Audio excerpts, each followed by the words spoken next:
मेरे अब्बू टैक्सी चलाया करते थे। अब अब्बू की उम्र ज़्यादा हो चुकी थी, वो ज़्यादा काम नहीं कर सकते थे और मेरा कोई भाई भी नहीं था। मैं अपनी जवान हो चुकी थी इसलिए, और अब्बू मुझे घर में अकेला छोड़कर काम पर नहीं जाना चाहते थे।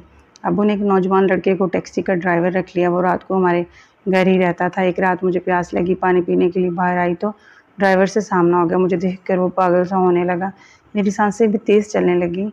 अचानक उसने मुझे पीछे से नाज़रीन, अगर आप हमारे चैनल पर इस तरह की कहानियाँ सुनना चाहते हैं तो चैनल को सब्सक्राइब कर लें। शुक्रिया। मेरा नाम अक्सर, मैं गरीब माँ बाप की इकलौती औलाद हूँ। मेरे वालिद का इंतकाल 1 माह पहले ही हुआ है। मेरे अब्बू इनसे बहुत प्यार करते थे। अम्मी की जुदाई का सदमा उनसे बर्दाश्त ना हुआ और वो बीमार रहने लगे। अब्बू टैक्सी चलाते थे और जब भी टैक्सी चलाने के लिए जाते मुझे उनकी फ़िक्र ही लगी रहती थी और अब्बू मेरे लिए परेशान रहते थे। अब्बू काम से जाने से पहले मुझे साथ वाली खाला के घर छोड़ आते। वो अब्बू की बहन बनी हुई थी इसलिए अब्बू उन पर अंधा एतमाद करते हैं। एक दिन खाला मुझे कहने लगी, बेटा मेरे कमर में बहुत दर्द हो रहा है, तुम ऐसा करो मेरी बेटी के साथ बाज़ार तक चली जाओ। वो अकेली है, खाला ने कहा और मैंने फ़ौरन हामी भर ली। फिर किरण के साथ बाज़ार चली आई। किरण मुझे कुछ ख़ास पसंद नहीं करती थी। हम दोनों बाज़ार आ गए मगर वो कुछ ले नहीं रही थी, सिर्फ यहाँ वहाँ देख रही थी जैसे किसी को तलाश कर रही हो। किरण, जो खरीदना है खरीद लो, मुझे घर जाना है, मेरे अब्बू आने वाले होंगे। मैंने किरण से कहा तो वो कहने लगी, तुम यहीं रुको, मैं 5 मिनट में आती हूँ। अपना मोबाइल पर नज़रें जमाकर बोली और वहाँ से चली गई। मुझे अकेले में खौफ सा आने लगा क्योंकि हर तरफ मर्द ही मर्द थे। मैं नज़रें झुकाकर खड़ी थी जब उन्होंने कहा, कुछ लड़के मेरे करीब आए और मेरे साथ बदतमीज़ी करने लगे। अरे वाह, खूबसूरत लड़की है, हम तो यहाँ चोरी करने आए थे, लगता है कुछ और भी चुराना पड़ेगा, इस लड़के ने कहा और मेरे दुपट्टे पर हाथ रखा। मुझे इसकी ये हरकत बिल्कुल अच्छी नहीं लगी और मैंने रख कर उसके मुंह पर थप्पड़ मारा और बुरा भला कहने लगी। मेरी हिम्मत देखकर बाकी लोगों ने भी हिम्मत आई और उसे मारने लगे। मैं फ़ौरन वहाँ से भागकर घर आ गई। मेरी सांसें ऊपर नीचे होने लगी, खौफ से मुझे बुखार हो गया। मैं 1 हफ्ते तक बिस्तर पर रही। अब्बू की तबीयत भी कुछ खास बेहतर नहीं थी। इस दिन अब्बू ने घर आने में बहुत देर लगा दी। मगरिब हो गई थी इसलिए मुझे परेशानी होने लगी। अब्बू के दरवाजे पर दस्तक हुई तब मैं भागकर गेट पर आई और गेट खोला। सामने अब्बू को ज़ख्मी हालत में देखकर मैं घबरा गई। अब्बू, क्या हो गया आपको, आप ठीक तो है ना? मैंने उनका बाजू पकड़कर पूछा। अब्बू घर में दाखिल हुए।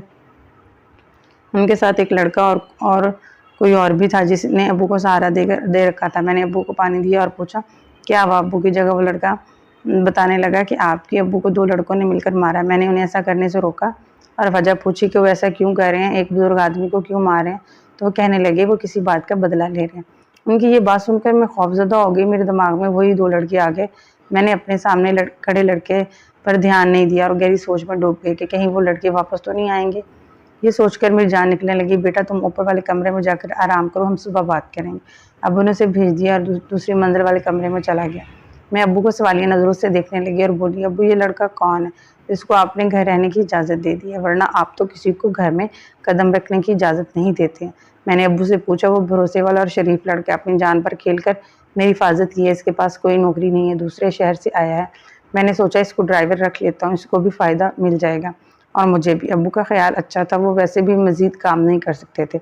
अगले दिन अब्बा के कहने पर मैं उस लड़के को नाश्ता देने ऊपर वाले कमरे में गई। वो सामने ही खड़ा था। मैंने दरवाजे पर दस्तक दी। उसने पीछे मुड़कर देखा। उसके देखने का अंदाज़ और नज़रों ने मुझे खौफज़दा कर दिया। मुझे ऐसा लगा जैसे वो वही लड़का है जिसको मैंने मारा था।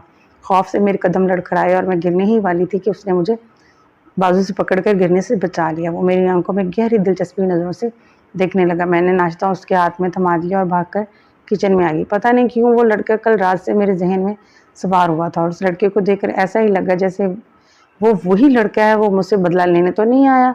मैं ये सोच कर पागल होने लगी। वो कुछ देर किचन में आया और कहने लगा, आपके हाथ में बहुत जायका है, जो आपके हाथ के बने पकवान खा ले हमेशा याद रखते हैं, चाहे वो खाने की चीज़ हो या थप्पड़। वो बर्तन रखते हुए मेरे कान में सरगोशी अंदाज में बोला। थप्पड़ का लफ्ज़ सुनकर मेरा खौफ से जर्द होने लगा। क्या मतलब आपकी बात का? मैं हिम्मत करके जताकर ज़रा सख्त अंदाज में बोली, कोई मतलब नहीं है। इसने कहा और किचन से निकलकर अब्बू के पास चला आया और उनसे गाड़ी की चाबी लेकर वहाँ से चले गए। और उनके जाने के बाद मैं अब्बू के पास आई और उनसे कहने लगी, वो उस लड़के पर गहरा अंधा एतमाद क्यों कर रहे हैं, पता नहीं वो लड़का कौन होगा। डरो मत बेटी, मैं जानता हूँ वो अच्छा लड़का है, तुम बिला वजह डर रही हो मेरे बेटों जैसे। अब्बू की ये बात सुनकर मैं खामोश हो गई।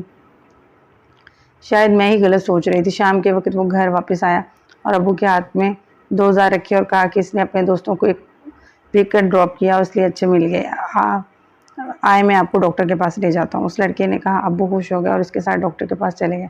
मैंने कहीं देर से इस लड़के के बारे में सोचती रही। मुझे अचानक ख्याल आया क्यों ना उसके सामान की तलाशी में मैं भागकर उसके कमरे में आई, मगर उसने कमरा लॉक किया हुआ था। रात के वक्त अब्बू दवाई खाकर सो गए और मैं इशा की नमाज अदा कर रही थी। सीन में मैं जब सजदे से उठी तो देखा मेरे सामने वही लड़का खड़ा हुआ जिसने मेरे साथ ज़बरदस्ती करने की कोशिश की थी। मैं घबरा गई, वो मेरे करीब बढ़ा और मेरे साथ ज़बरदस्ती करने की कोशिश करने लगा। तभी मैंने बहुत मुश्किल से उसे धक्का देकर खुद से दूर किया और भागकर अपने कमरे में चली और दरवाज़ा अंदर से बंद करके रोने लगी।